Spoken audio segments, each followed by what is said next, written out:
Kula dados objek wonten ing RSUD. Wah, nek umpama ngene iki terus aku ya kesel. Wong di RSUD itu ternyata pelayanannya itu juga tidak begitu lancar kadang-kadang. Datang ke RSUD di tempat emergensi, di situ daftar, lajeng cek darah, tak sampunipun cek darah langsung ke dokter penyakit dalam. Dari dokter penyakit dalam ada rekomendasi untuk obat yang diperlukan, gitu. Lajeng kita lebih antri obat. Tak sampunipun bayar, menika lajeng wonten ing cek darah mendhet hasilipun.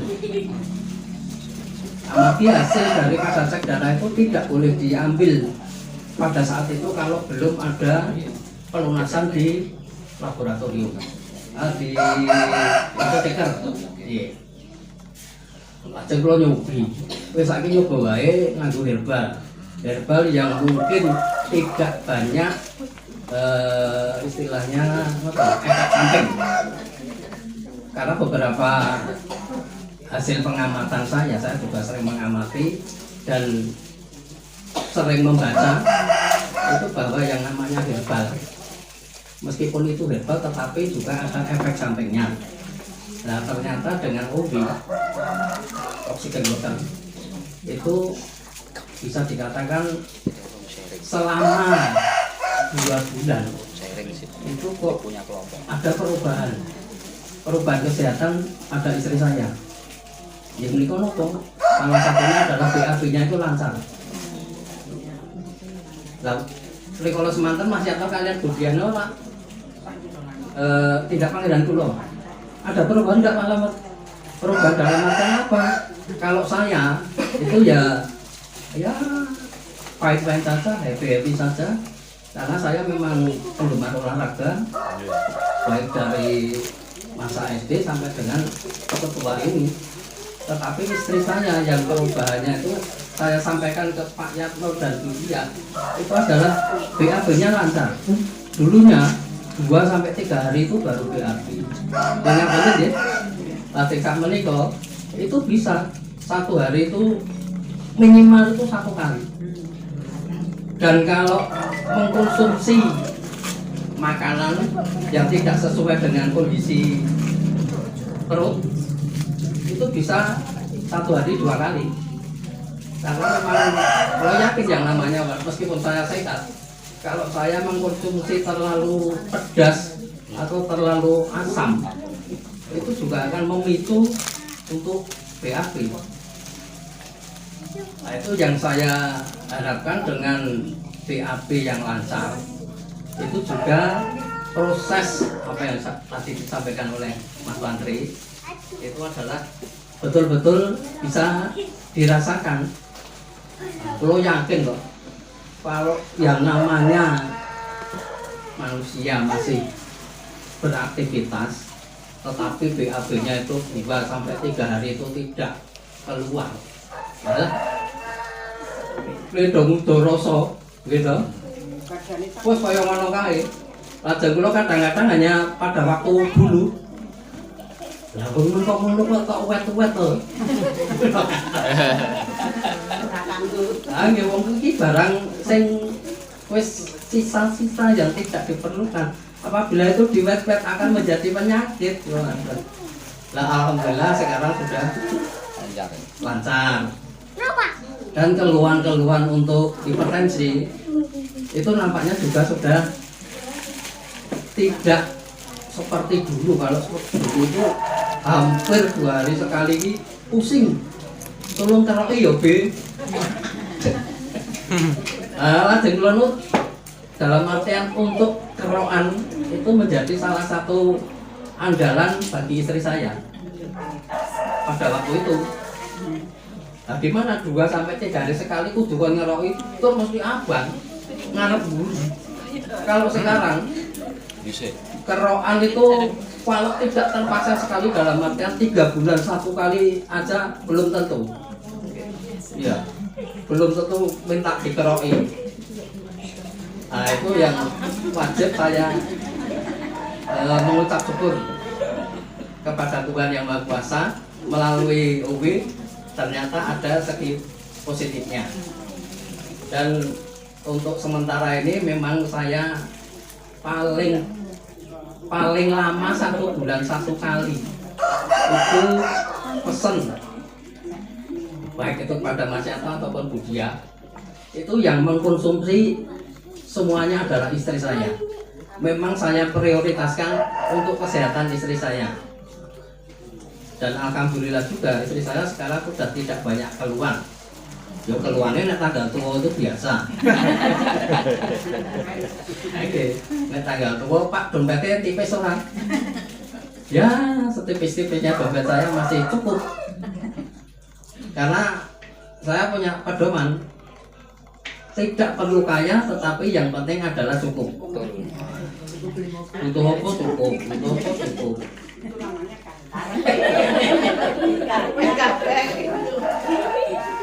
Pengen beli tanah cukup gitu. Betul. Ya. Nah ini sementara ini untuk tanah saya memang sudah tidak begitu ya tidak begitu antusias.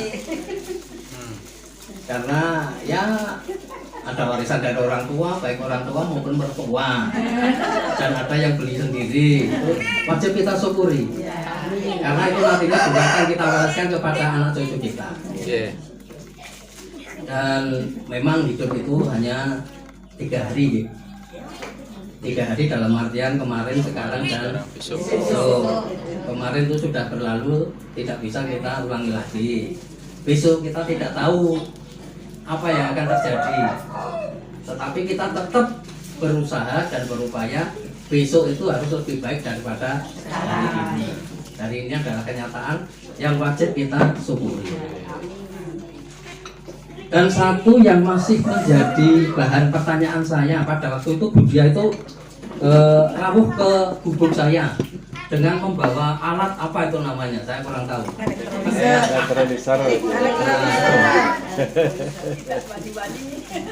Nah itu kemudian kurang deredek ya Pak kayak tempat. Nah kalau deredek kan apa Bu? Apa jadinya lo biasanya lebih detail dalam artian untuk pengamatan dan penelitian. Satu yang belum saya ketemukan, saya tanya kepada Budia adalah karena UW itu merupakan oksigen water ya, kaya akan oksigen. Bagaimana kita itu bisa mengetahui tingkat kekayaan oksigen yang terkandung di dalam UW? Lah Budia ngendika, "Nek niku kula pun terima menyerah Pak." Mungkin panjenengan bisa nanti konsultasi datang sendiri ke PT Hanita. ke mana itu? PT Hanita. Ke Sukoharjo. Sukoharjo pabriknya. Sukoharjo nih. Ke Sukoharjo. Waduh, nek aku mau teko ndono dhewe nang Sukoharjo, kemungkinan dengan satpamnya di sana malah saya dicurigai karena mereka juga pasti belum mengenal saya. Nah, mudah-mudahan nanti Budia, Mas Yanto dan beberapa keluarga member ini bisa diikut sertakan untuk meninjau PT yang ada di Sukoharjo, sehingga bisa tanya jawab secara langsung dan mengetahui bahwa UB di sana itu apakah airnya itu betul-betul tidak terkontaminasi dengan bahan-bahan yang lain yang sangat berbahaya bagi diri kita.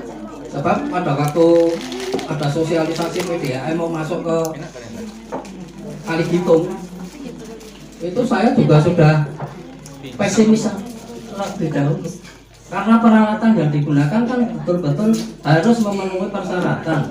Padahal pada waktu itu peralatan yang digunakan itu sangat minim sekali, sehingga saya waduh, meskipun ini PDAM, saya yakin itu pasti akan terikut sertakan bahan-bahan yang tidak kita butuhkan. Nah sampai sekarang yang namanya PDAM itu kalau kita buka kerannya itu terlalu besar, udah. Nah itu mudah-mudahan OW tidak semacam itu. Semakin lama harapan saya OW itu semakin bermanfaat kebaikan dalam kesehatan maupun kesejahteraan. Nah harapan kami nanti sedikit demi sedikit kita akan tahu kandungan ataupun bahan aktif yang terkandung di dalam air, yaitu oksigen, itu ada berapa persen. Dan alatnya apa? Saya alat hanya bisa mengetahui dengan salah satunya pada waktu itu kertas lakmus, hanya untuk mengetahui pH. Ya, kalau pH-nya sudah saya yakin 7, itu saya sudah yakin. Tetapi yang ini yang masih menjadi ganjalan bagi saya adalah kandungan oksigen. Saya yakin ibu-ibu ataupun saudara-saudara saya semua yang saya cintai 7,2. pasti belum tahu. pH normal itu 6,8. Ini OB ini ada oksigennya itu berapa persen?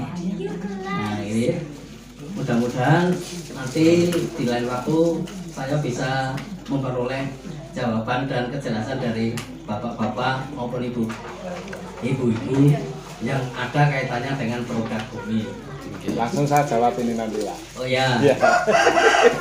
Dan saya baru tahu sekarang ini bahwa di OB itu juga ada kelompok yang bisa kita manfaatkan untuk tanya jawab melalui WA ataupun yang lainnya. Oh, sing salah nih kok. Oh, gitu.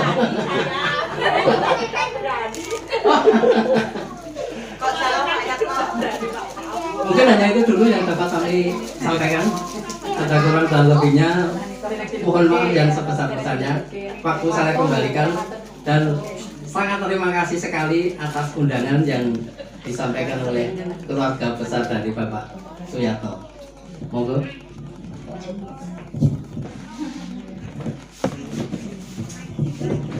Ini luar biasa ini ya.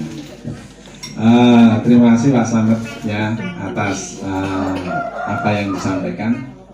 Yang pertama saya sampaikan untuk mengulang juga untuk refresh kita bersama ya, mengenai air OW ya. Air OW atau oxygen water. Ini yang pertama air murni Pak. Jadi air murni ini air yang sudah dibersihkan dari seluruh kandungan mineral anorganik yang ada di dalam air, yang kandungan mineral anorganik ini tidak bisa diserap oleh tubuh, sehingga apabila itu kita konsumsi dan ginjal